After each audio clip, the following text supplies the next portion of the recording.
As I read your holy word, help me see, Lord, help me learn.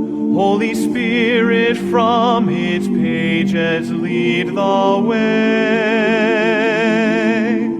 Come and melt my stubborn will, make my heart and soul be still.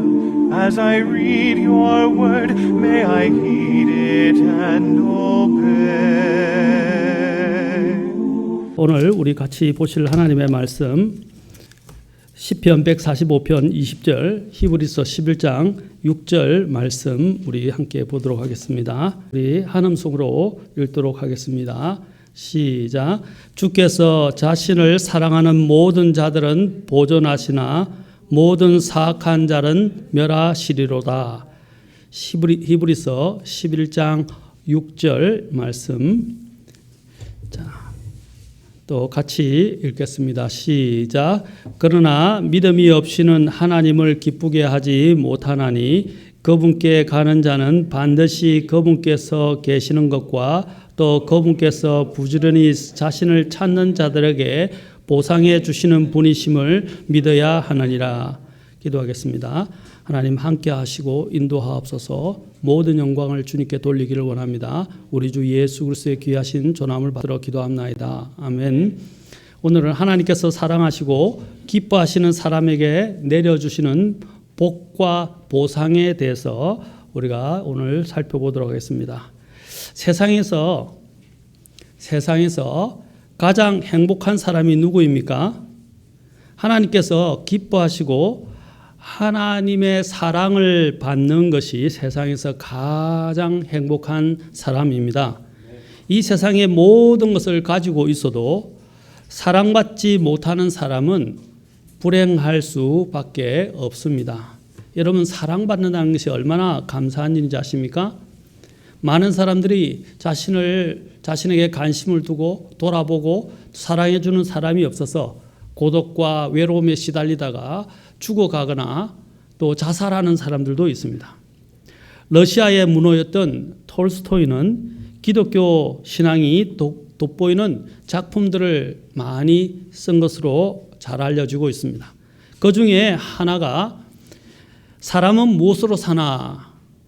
What men live by 라는 제목의 단편 소설을 썼습니다. 이 단편 소설을 통해서 톨스토이는 결론을 이렇게 내렸습니다. 사람은 사랑으로 산다. 사랑으로 산다. 라는 자신이 던진 질문에 대답을 하고 있습니다. 인간은 하나님의 사랑을 받아 서로 사랑하며 살아야 하는 고귀한 생명을 사랑하며 살아야만이 고귀한 생명을 유지할 수 있도록 창조되었습니다. 동물들은 그냥 배만 부르고 본능적 욕구만 채우면 행복할 수 있지만 우리 인간은 그것만으로는 행복할 수가 없습니다. 하나님은 물고기가 바다에서나 물에서 헤엄치며 살게 하시고 새들은 하늘을 날게 하셨고 꽃들은 아름다운 꽃들을 피우게 하신 것처럼 인간에게는 하나님께서 주신 것이 뭐냐면 사랑을 하고 사랑을 받으며 사랑을 또한 나누며 살도록 창조하셨다는 것입니다. 사람은 그래서 사랑을 먹고 살고 사랑을 주고받으며 살아가는 존재입니다. 사랑이 없으면 사람은 아무것도 안 해요. 여러분, 특히 사람에게 길들여진 애완동물들도 그렇습니까? 사람의 사랑을 받기 위해서, 그렇죠? 귀여움을 떨고 가까이 오고 꼬리를 치고, 그렇죠? 부비고, 그렇죠? 핥고 또 다가오고, 그렇죠? 그렇게 하지 않습니까? 그들도 이 사랑의 이러한 것들을 알게 되면 그 사랑에 빠지게 됩니다. 사람도 마찬가지라는 것입니다. 특히 사람은 더더욱 사랑에 의해서 죽고 사는 존재라고 할 수 있습니다. 사랑을 받기만 하고 사랑을 주지 않으면 또한 그 사랑도 죽습니다. 사람은 사랑을 받아야 되지만 또한 사랑을 나누어 줘야 합니다. 그러지 않으면 그 사람 또한 사실은 살아있는 것 같지만 죽어가는 거예요. 사랑을 제대로 주지 또 않으면 어떻게 하면 고장납니다. 내 안에 있는 부분들이 고장납니다. 그래서 주님께서는 주는 것이 받는 것보다 더 복되도다라고 말씀하신 것입니다. 주는 것이 받는 것보다 더 복되다라는 것입니다. 받으려고만 하지 마시라는 거예요. 받으려고 기대만 하지 말라는 거죠. 나누어 줘야 된다는 것입니다. 사랑을 주지 않으면 그것은 영적으로도 성장할 수 없습니다. 또 정서적으로도 성장할 수 없습니다. 우리는 자꾸 인간이 태어날 때 본능적인 것이 자꾸 다오 한단 말입니다. 여러분, 그것은 바로 인간의 탐욕과 인간의 이 죄악이 그와 같고, 또한 지옥도 늘 외치는 것이 무엇입니까? 항상 다오라고 외친다고 또 시가서에서 이야기를 하고 있습니다. 사랑하지 않고 다른 사람들에게 또한 사랑의 기쁨을 주지 않으면 결국 자기 자신도 메말라가게 됩니다. 그래서 우리는 이제 이기적인 사랑, 이기적인 모습에서 이타적인 모습으로 변해가야 됩니다. 이타적이라서 그냥 희생을 하는 게 아니라 사랑을 받을 줄 알고 사랑을 줄 줄 아는 사람이 되어야 합니다. 그래서 하나님께서 우리를 그렇게 로봇으로 만들지 않은 것이에요. 로봇으로 만들지 않았습니다. 어거스틴은 인간은 그가 사랑받는 크기에 따라 평가된다라고 말했습니다. 인간은 자신이 그가 사랑받는 그 크기에 따라서 평가된다고 했습니다. 사랑하는 크기에 따라서. 이 말은 사람의 가치가 얼마나 사랑하느냐에 달려있다라는 것을 의미하는 것입니다. 하나님께서는 우리에게 죄 용서와 구원과 자유와 영원한 생명을 주시려고 먼저 우리를 사랑하셨고 그 사랑을 십자가를 통해서 나타내 보여주셨습니다. 그래서 그 십자가를 아는 사람들로 하여금 이 현 세상에서 사는 동안 우리가 사랑하며 사는 법을 배우게 하시고 뒤따라오게 하신 것입니다. 주님께서 이미 아무런 가치가 없고 아무런 공로가 없고 또 아무런 장점이 없는 우리를 위해서 이미 자신의 사랑을 헌신적으로 내어주셨고 자신의 목숨까지 내어놓으셨다는 것입니다. 잠언 8장 17절에서 말씀하시기를 나를 사랑하는 자들을 내가 사랑하리니 일찍 나를 찾는 자들이 나를 만나리라 라고 말씀하셨어요. 자, 어떤 사람을 사랑한다고요? 나를 사랑하는 자들을. 자, 하나님이 무조건 사랑을 주지 않으셨고 또 하나님은 어떻게 해요? 그 사랑을 준 자들이 반응해서 하나님을 사랑하기를 원하십니다. 그리고 그 사랑하는 하나님을 다시 사랑하는 자에게 또 어떻게 한다고 하셔서 하나님이 또 사랑하시겠다고 말씀하고 계신 것입니다. 이게 사랑의 이 상호관계를 이야기하는 것입니다. 고린도전서 2장 9절에는 이 하나님을 사랑하는 자들을 위해서 하나님께서 약속하신 것이 있는데 그 약속은 너무나 놀라운 것이어서 감히 어떻게 표현을 할 수 없을 정도로 놀라운 것이라는 것을 고린도전서 2장 9절에서 말씀하십니다. 이렇게 사도 바울은 말합니다. 그러나 이것은 기록된 바 하나님께서 자신을 사랑하는 자들을 위하여 예비하신 것들은 눈이 보지 못하였고 귀가 듣지 못하였으며 사람의 마음속에 들어가지도 못하였다 함과 같으니라. 보십시오. 하나님께서 자신을 사랑하는 자들 위해서 예비하신 것은 눈으로도 보지 못했고 귀로도 듣지 못했으며 사람의 마음속에 들어가지도 못했다고 말하고 있어요. 이게 얼마나 놀라운지 모른단 말입니다. 하나님께서 그 사랑하신 자들을 위해서 예비한 것, 오늘 그런 것들을 오늘 다는 아니지만 중요한 부분들만 오늘 살펴보게 될 것입니다.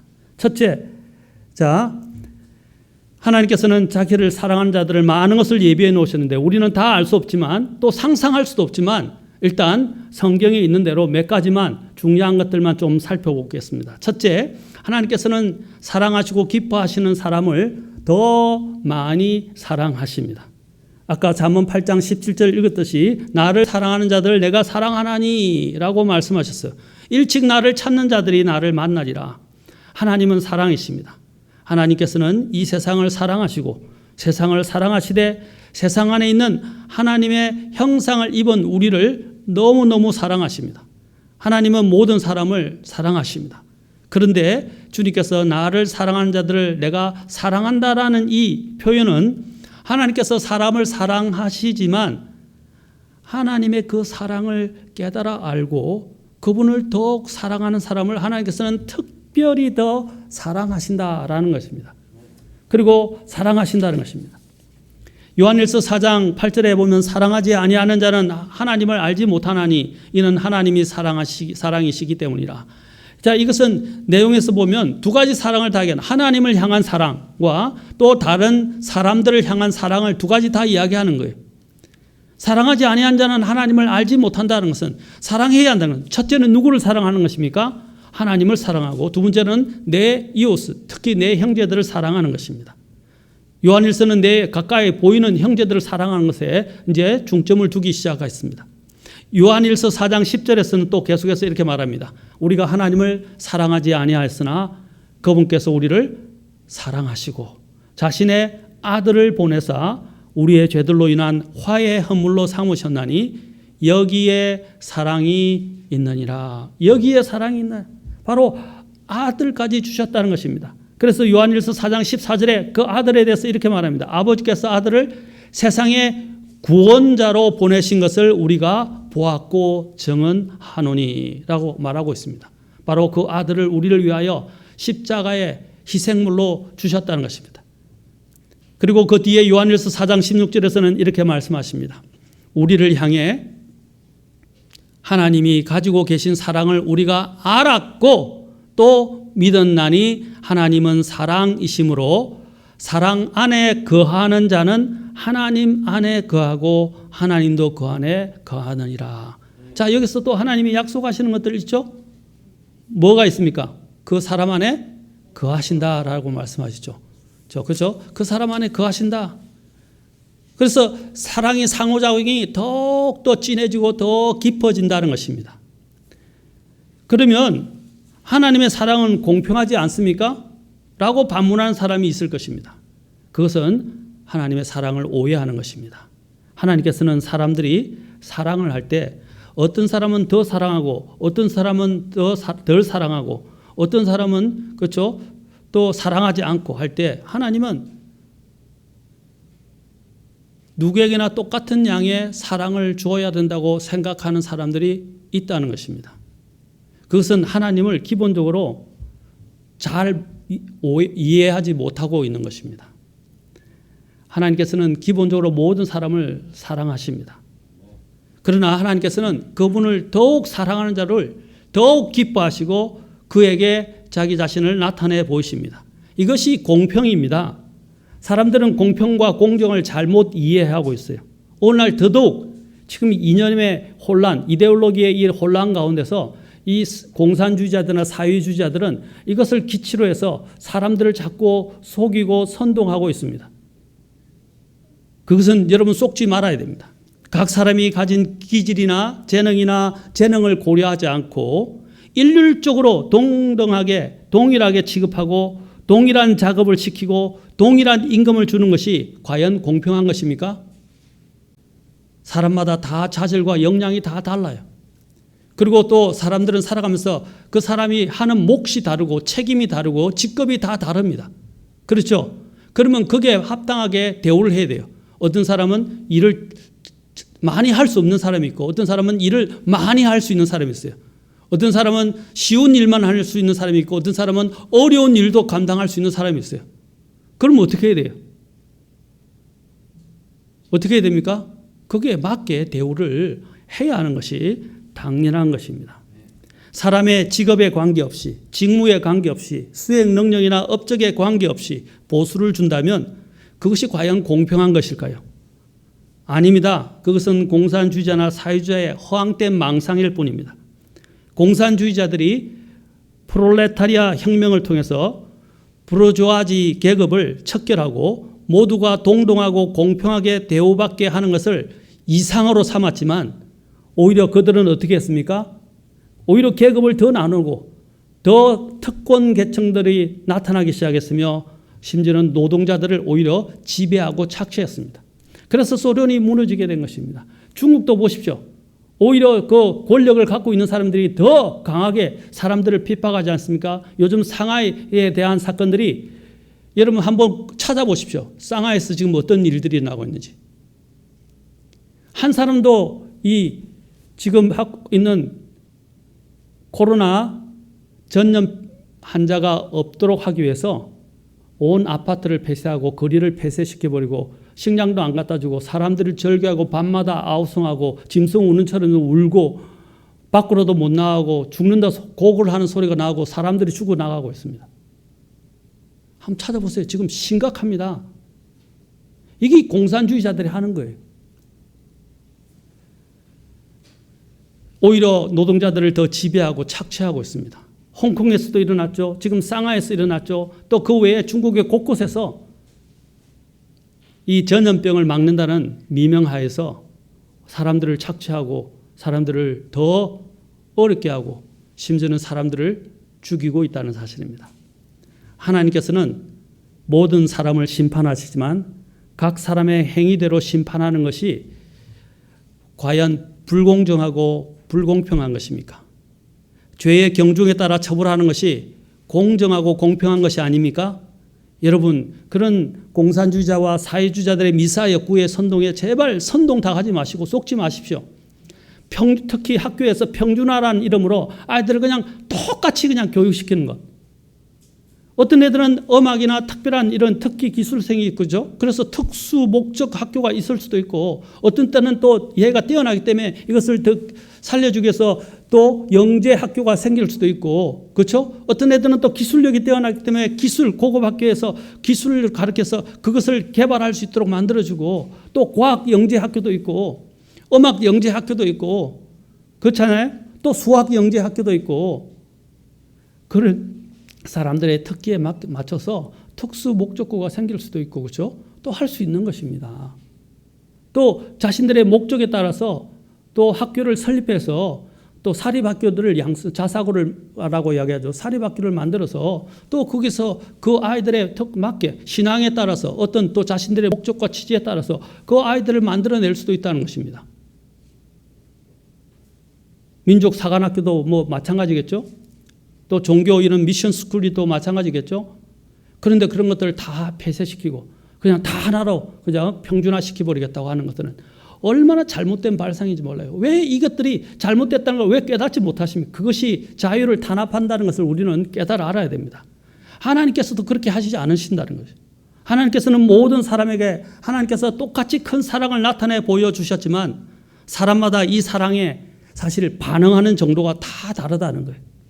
어떤 사람은 그분의 사랑과 은혜에 대해서 시큰둥하는 사람이 있는 반면에 어떤 사람은 그 사랑에 감복하고 깊이 감사하면서 더욱 그 사랑에 적극적으로 반응하는 사람이 있습니다.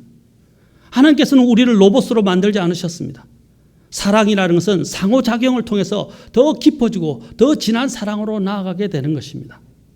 그렇잖아요. 한쪽에서 그렇죠. 여보 당신을 사랑하는데 여기는 목석과 같아서 전혀 반응이 없어요. 그러면 발전할 수 있겠어요? 자, 이제 대표적으로 이러는데 그 부부 사이에 많이 일어나는 거예요. 남편이 신문을 보고 있어요. 아내가 와서 주저리 이야기를 합니다. 이야기를 하고 싶어서. 근데 남편이 계속 신문 보고 있어요. 그럼 아내가 뭐랍니까? 당신 듣고 있어요? 듣고 있어. 신문 계속 보여요. 당신 정말 듣고 있는 거예요? 듣고 있어. 그러면 이제 아내가 화가 납니다. 당신 정말 듣고 있다면 나를 보고 이야기를 해야지. 왜 자꾸 신문만 보고 이야기하냐고. 나하고 이야기를 좀 하려고 그러면 나를 보고 대화를 해야 되지 않겠냐. 이렇게 이야기합니다. 그렇죠? 그래서 부부싸움도 일어나고 하죠. 여러분, 사랑이라는 것은 서로 교감하고 서로 통해야 됩니다. 통하지 않으면서 그렇죠? 어떻게 사랑의 교감을 나눌 수 있습니까? 마찬가지입니다. 하나님과의 사랑도 마찬가지입니다. 하나님은 우리를 사랑하셔서 사랑을 자꾸 보여주시고자 하는데 우리는 어떤 사람은 사랑에 반응하지 않습니다. 시큰둥하고 반응도 안 하고 감사하지도 않고 감복하지도 않아요. 그런데 하나님의 사랑을 아는 사람들은 어떻게 해요? 더 적극적으로 반응합니다. 또 반응하면 할수록 어떻게 해요? 또 하나님은 또 사랑을 또 나타내 주시고 또 그 큰 사랑에 힘입어서 또 이 사람은 더 큰 용기와 또 감복을 통해서 또 사랑하게 되는 것이에요. 이런 상호작용이 정말 필요한 것입니다. 하나님이 나를 이렇게 사랑해 주셨는데도 그냥 아무런 냉혈 인간처럼 반응을 하지 않는 사람들이 과연 정말로 은혜를 알고 하나님의 사랑을 알고 구원받았는가 하는 것을 우리는 의심하지 않을 수 없습니다. 우리는 그런 사람들을 종종 보게 됩니다. 하나님께서는 아까도 말씀드렸죠. 우리를 로봇으로 만들지 않으셨어요. 사랑은 상호작용을 통해서 나아가야 합니다. 예를 들어서 한 사람이 사랑을 받았다고 합시다. 그 사람이 사랑을 받고 또 사랑을 받고 사랑한 사람을 또한 더 사랑하게 됩니다. 그러면 사랑받은 사람이 사랑한 사람을 또 사랑하게 됩니다. 그렇게 사랑이 사랑을 낳고 사랑이 점점 더 깊어지면서 사랑이 자라게 됩니다. 그래야 뗄래야 뗄 수 없는 사랑의 관계에 놓이게 되는 거예요. 하나님도 이 사랑에 있어서는 어쩔 수 없는 분이시라는 것을 알아야 합니다. 하나님께서 누가복음 7장에서 한 여인에게 뭐라고 말씀하셨습니까? 그 바리새인의 집에서 주님께서 음식을 차려놓아서 그곳에 가서 초대를 받고 갔었는데 향유 옥합을 가진 여인이 와서 눈물을 흘리며 주님의 그 발 곁에 서서 눈물로 그분의 발을 씻기 시작하고 자기 머리털로 발을 닦고 그분의 발에 입을 맞추었습니다. 그리고 가장 자신의 가장 소중했던 그 향유 옥합을 전 재산과 같은 그 귀한 향유 옥합을 주님을 위해서 기꺼이 깨뜨려서 주님께 드렸습니다. 그러자 그때 그분을 초대한 바리새인이 그것을 보고 이렇게 속으로 말했습니다. 그러나 주님은 그것을 다 아셨습니다. 그 바리새인들은 자기에게 손을 대는 만일 이 사람이 대언자라면 자기에게 손을 대는 이 여자가 누구며 어떤 여자인 줄 알았으리라. 그 여자는 죄인이니라 하고 자신은 의인이고 그 여인은 죄인이라고 이렇게 속으로 판단하고 있었던 것입니다. 그러자 예수님께서 그의 이름이 시몬이었는지 시몬아 베드로가 아니고요. 시몬아 내가 너에게 말할 것이 있다 하시니 그가 이르되 선생님이여 말씀하소서라고 말하자 자 주님께서 빚을 준 사람들의 탕감받은 것에 대해서 이야기하도 500데나리온을 빚지고 50데나리온을 빚진 사람을 이야기하고 있습니다. 그런데 그들 중 아무도 갚을 힘이 없었는데 두 사람 다 탕감을 받았어요. 그러면 누가 더 그 탕감해 준 채권자를 사랑하겠느냐 하는 것입니다. 그러자 어떻게 했습니까? 500데나리온을 빚진 자였다는 것입니다. 여러분 이것은 단지 물질적으로 돈의 양의 차이만을 말하는 것이 아닙니다. 지금 주님이 말하는 건 뭡니까? 모두를 위해서 다 탕감해 주셨어요. 그런데 그것에 반응하는 자의 태도에 대해서 말씀하신 것입니다. 그것에 대해서 반응하는 자. 똑같이 저도 아까 그랬죠. 똑같이 주님께서는 모두를 위해서 모든 인간을 구원하시기 위해서 십자가에 죽어주셨어요. 그러나 그 사랑을 알고 믿은 사람이 있고 그 사랑을 알고 믿었지만 그것에 반응하는 차이가 있을 수 있다는 것입니다. 그것은 어디서 오는 것입니까? 그 사랑을 얼마나 깨닫는가 하는 것입니다. 얼마나 깊이 깨닫는가. 깊이 깨닫는 정도에 따라서 헌신의 정도도 달라지게 됩니다. 헌신의 정도가 달라진다는 거예요. 그래서 주님께서 그 여인에 대해서 이렇게 말씀하셨어요. 그녀의 많은 죄들이 용서되었나니라. 이는 그녀가 많이 사랑하였기 때문이라. 주님께서 여기서 많이 사랑했기 때문에 많이 용서받았다고 말합니다. 그래서 적은 것을 용서받은 자는 그는 적게 사랑하느니라. 이것은 단지 진짜 그녀가 죄가 많다는 게 아니라 사실 바리새인들이 더 마음속으로는 더 많은 죄를 저질러 수 있어요. 주님께서는 지금 이것은 눈에 보이는 양의 문제를 말하는 게 아니라 그녀가 하나님의 사랑을 어떻게 느끼고 있느냐에 대해서 주님이 말씀하시는 거예요. 바리새인이 느끼는 정도와 그녀가 느끼는 정도가 달랐다는 거예요.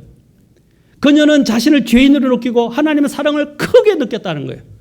그러나 바리새인들은 전혀 감흥이 없었어요. 전혀 느끼지 못했어요. 자기는 의인이라고 생각했대요. 그러니까 헌신이 없는 거예요. 헌신하지 않는 거예요. 헌신이 아까운 거예요. 그 헌신한 것이 잘못돼 보이는 거예요. 그러니까 그녀를 판단한 것입니다. 주님께서 주님을 부인했던 그 베드로를 만나셨을 때 부활하시고 베드로를 만났을 때 베드로를 만나자마자 주님께서 물으신 것이 뭐였어요? 제일 첫 번째 주님께서 물으신 게 뭐였어요? 요나의 아들 시몬아 너가 이것들보다 나를 더 사랑하느냐 처음에 그렇게 했어요. 나중에는 나를 사랑하느냐 물으셨지만 처음에 주님께서 그에게 물으신 질문은 나를 더 사랑하느냐 하는 것이에요. 사랑하는 성도 여러분, 이것들보다 더 사랑하느냐? 하나님을 얼마나 더 사랑하느냐를 묻고 계십니다. 왜냐하면 그 사랑이 있어야 하나님의 일을 할 수 있고 또 하나님께서 그에게 능력을 주시고 더 많은 사랑을 베풀어 주실 수 있기 때문입니다. 또 하나님께서 이런 경우가 야곱과 관련해서도 이야기합니다. 말라기에 보면 이 문제가 잘 나와 있어요. 주께서 말하기를 내가 너희를 사랑하였노라. 그러나 너희는 이르기를 주께서 어떤 점에서 우리를 사랑하셨나이까? 보십시오. 하나님이 사랑을 나타내 보이시고 사랑했는데 어떻게 그들은 어떻게 생각합니까? 주께서 어떤 점에서 우리를 사랑하셨습니까? 하고 묻는 거예요. 말라기가 여러분 구약 성경의 마지막 책이죠. 마지막에 이스라엘의 상태를 이야기했는데 이스라엘 상태는 무엇입니까? 하나님께서 어떤 점에서 우리를 사랑하셨나이까 하고 묻는 거예요. 지금 그리스도인들도 마찬가지예요. 하나님이 자신을 위해서 정말 모든 것을 주셨는데 거기에 대한 감흥이 없는 사람들이 너무 많아요. 얼마나 큰 사랑을 베풀어 주셨는데도 감동도 없고 감흥도 없어요. 헌신도 없어요. 그런데 주님께서 이렇게 말씀하십니다. 에서는 야곱의 형이 아니냐? 그러나 내가 야곱을 사랑하고, 여기서 야곱을 하는 것은 이스라엘을 이야기하는 거예요. 하나님께서 이스라엘을 특별히 사랑하셨다는 거예요. 그것을 로마서 9장 13절에서는 이렇게 말합니다. 야곱은 내가 사랑하되 에서는 미워하였느니라. 여러분, 에서의 후손들이 누군지 알죠? 그렇죠? 에돔 족속들, 그렇죠? 바로 그들입니다. 그러나 그들은 나중에 하나님 앞에 나중에 징벌을 받습니다. 후에 심판을 받을 것입니다. 그러나 하나님께서는 야곱을 사랑하셔요. 그럼 하나님이 불공평하십니까? 아니라는 것입니다. 야곱은 꾀가 많고 죄가 많은 사람이었지만 적어도 그는 하나님을 사랑했습니다. 그러나 에서는 하나님의 사랑에 반응하는 것은 관심이 없었어요. 자신의 배를 채우고 자신의 욕심을 따라가 살았던 사람입니다. 그러나 야곱은 비록 부족하고 꾀가 많고 죄가 많은 사람이었지만 그러나 그는 하나님을 사랑하고 하나님을 두려워했다는 사실입니다. 여러분도 잘 아시지만 예수님께는 제자들이 있었습니다. 많은 제자들이 있었지만 500명, 120명, 70명 이렇게 쭉 내려가지만 그중에서 12제자들이 있으셨습니다. 그런데 12제자 중에서 주님은 또한 3제자를 사랑하셨어요. 특히 그 3제자 중에서 또 한 제자를 사랑하셨습니다. 그 한 제자가 사도 요한입니다. 요한은 제가 헤아려 본 결과 적어도 5번에 걸쳐서 자신의 서신에 자기 이름을 적지 않고 그분께서 사랑하신 자 또는 제자라고 계속해서 표현을 하고 있어요. 그분께서 사랑 알고 있었던 거예요. 요한은 특별히 하나님의 사랑을 받았어요. 여러분, 주님이 불공평하십니까? 아닙니다. 주님은 사랑하시는 자에게 자신을 나타내 보여주십니다. 특히 요한복음 14장 21절 보겠습니다. 요한복음 14장 21절. 요한복음 14장 21절 같이 읽도록 하겠습니다. 요한복음 14장 21절입니다. 내 명령들을 가지고 그것들을 지키는 자가 나를 사랑하는 자니 나를 사랑하는 자는 내 아버지께 사랑을 받을 것이요 나도 그를 사랑하여 그에게 나를 나타내리라 하시니라. 여기 보십시오. 나를 사랑한 자를 어떻게 해요? 아버지의 사랑을 또한 받을 것이다 라고 말하고 있어요. 그렇죠? 그리고 또 그를 주님도 사랑하셔서 예수님께서도 사랑하셔서 그에게 자신을 나타내시겠다고 말씀하십니다. 첫 번째는 뭐라고 했어요? 하나님께서 자신을 사랑한 자에게 더 크게 더 많이 사랑하신다. 두 번째는 여기 있는 대로 하나님께서 자기 자신을 주님께서 자기 자신을 나타내 보여주신다. 이 말씀은 우리에게 주님을 더 나타내셔서 그분을 더 알게 더 깊이 알게 해 주시겠다는 약속의 말씀입니다. 아까 그랬죠. 상호관계라고 그랬죠. 성도가 하나님과 바른 믿음의 관계를 이루려면 하나님을 잘 알아야 합니다. 알지 못하면 믿을 수도 없고 사랑을 할 수도 없습니다. 누가 주님을 잘 알 수 있습니까? 주님을 사랑해서 주님의 뜻대로 순종하며 사는 사람입니다. 사랑의 관계가 깊어질수록 서로 더욱 깊이 알게 되고 서로 깊은 대화를 나누게 되며 안심하고 그죠? 있는 거 없는 거 다 터놓게 됩니다. 사도 바울이 회심하기 전에 그가 왜 하나님의 교회를 핍박했습니까? 디모데전서 1장 13절에 보면 그가 알지 못하고 행하였다라고 말하고 있어요. 그래서 디모데전서 1장 13절 이렇게 말합니다. 내가 전에는 신성 모독하는 자요 핍박하는 자요 해를 끼치는 자였으나 도리어 긍휼을 얻게 되면 내가 믿지 아니하는 가운데 알지 못하고 그것을 하였기 때문이라. 알지 못했기 때문에.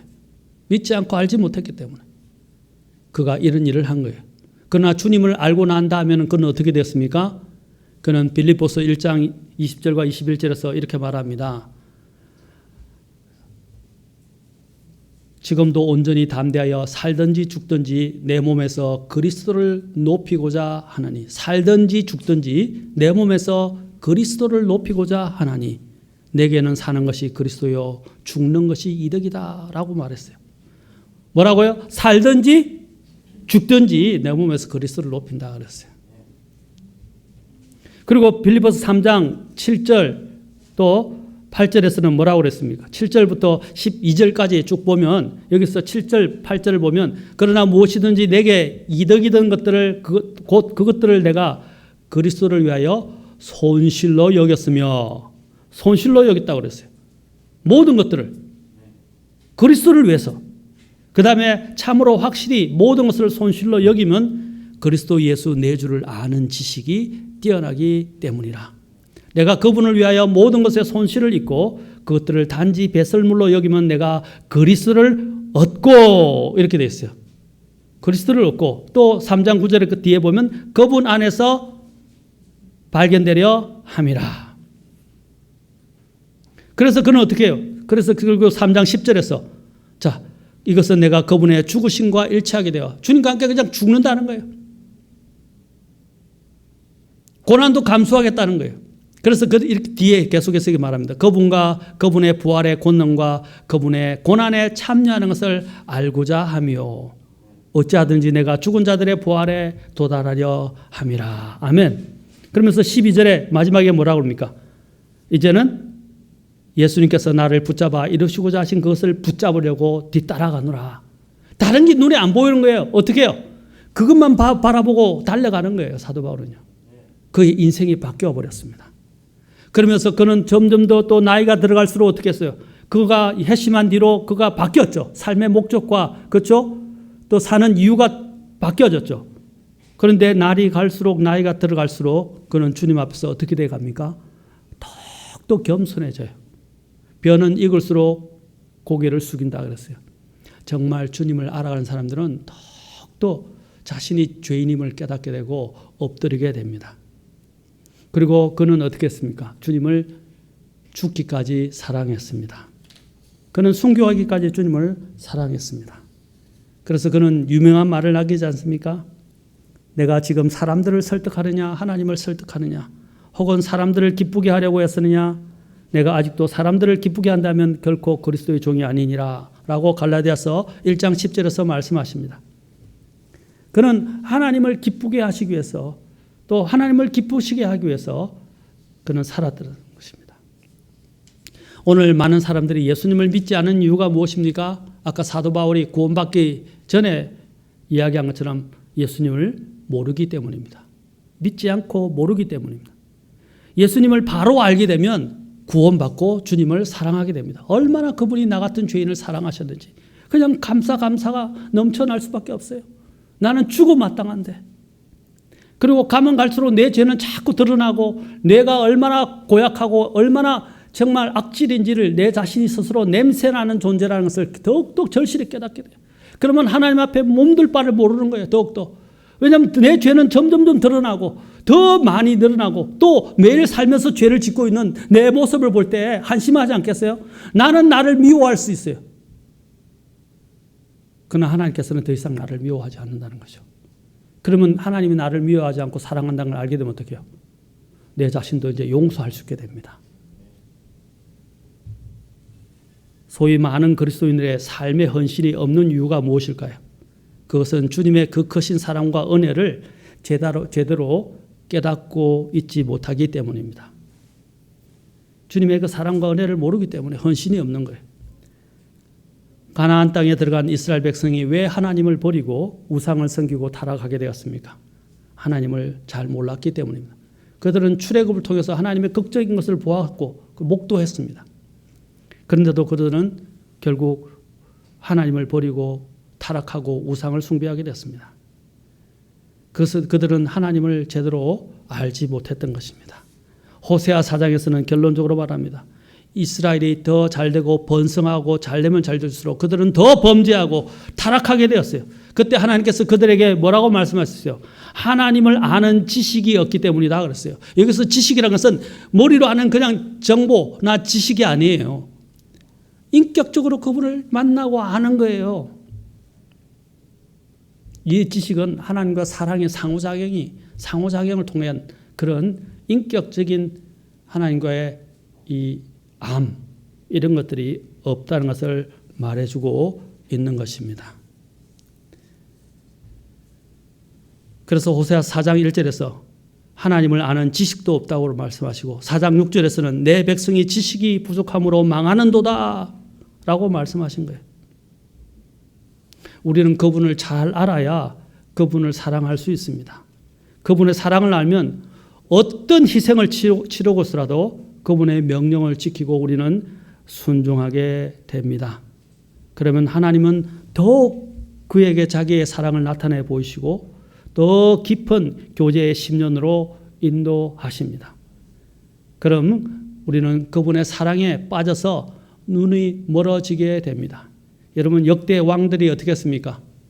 첩이나 여종이나 잘못된 것들 여자들의 눈을 뜸으로 인해서 그죠? 눈이 멀어가지고 정사를 망치고 또 쫓겨나기도 하고 그죠? 했던 우리는 왕들을 잘 알고 있습니다. 역사에 보면 유명한 장녹수라는 여종이 있습니다. 장녹수. 그리고 중종 반정으로 나중에 차명을 당하게 됩니다. 또 정난정, 또 김계시 이런 사람들이 다 이제 총애를 입고 그렇죠. 또 사랑을 입었다가 결국에는 다 비참한 결말을 맞게 되었습니다. 여러분 왕들이 왜 이렇게 잘못된 정치를 하게 되었습니까? 사랑에 눈이 멀었기 때문입니다. 그러나 우리가 하나님께 눈이 멀면 어떻게 됩니까? 왕들이 눈에 보이는 것 없이만 거기에 휩쓸려가는 것처럼 우리가 하나님께 눈이 멀면 어떻게 해요? 그냥 하나님께 올인하게 됩니다. 올인하게 돼요. 여러분 그것을 가볍게 생각하지 마십시오. 아까도 이야기했지만 그 마리아의 옥합을 깨뜨렸던 헌신을 우리는 함부로 생각해서는 안 됩니다. 그녀가 그렇게 하실 수 있는 것은 주님의 사랑에 감복되었고 주님을 너무너무 사랑했기 때문입니다. 자신의 모든 것을 드릴 수 있어요. 바리새인과 두 렙돈을 드렸던 사람을 보십시오. 그리고 바리새인과 세리를 보십시오. 두 렙돈을 드렸던 여인은 자신의 전 재산을 드릴 수 있었어요. 거기 자신의 하루 먹을 수 있는 겨우 조금 먹을 수 있는 정도밖에 안 됐어요. 그런데 그녀가 그것을 하나님께 드렸던 이유가 무엇입니까? 주님을 너무 사랑했기 때문입니다. 자기가 가진 것이 없었지만 한 소년이 하나님을 사랑해서 돈을 벌 수가 없어가지고 헌금을 내야 되는데 헌금을 드릴 수 없었어. 결국 그 헌금을 드리는 것에 자기 자신을 그냥 헌금 바구니에 앉았어요. 그가 누군지 아십니까? 그 선교사가 된 그가 누군지 아십니까? 데이비드 리빙스톤이에요. 아프리카에 복음을 전했던 아프리카 오지에까지 가서 복음을 전한 바로 데이비드 리빙스톤의 이야기입니다. 하나님을 사랑하게 되면 눈에 뵈이는 게 없어요. 그보다 더 지고한 가치가 없다는 걸 알게 됩니다. 그래서 사도 바울이 예수 그리스도를 아는 것이 가장 고상하다고 말한 것입니다. 그리고 다른 것들을 배설물로 여기게 됩니다. 그리고 주님의 사랑에 더 반응하게 되고 더욱더 사랑하게 되고 더 헌신하게 됩니다. 나는 어떻습니까? 나는 주님의 사랑을 알고 있습니까? 그 주님의 사랑에 반응하고 있습니까? 내가 주님을 사랑하면 하나님께서는 또 어떻게 하신다고요? 나를 더욱더 사랑하시고 그분의 사랑을 우리에게 나타내 보여주실 것입니다. 이 사랑을 우리가 한번 체험해 보도록 합시다.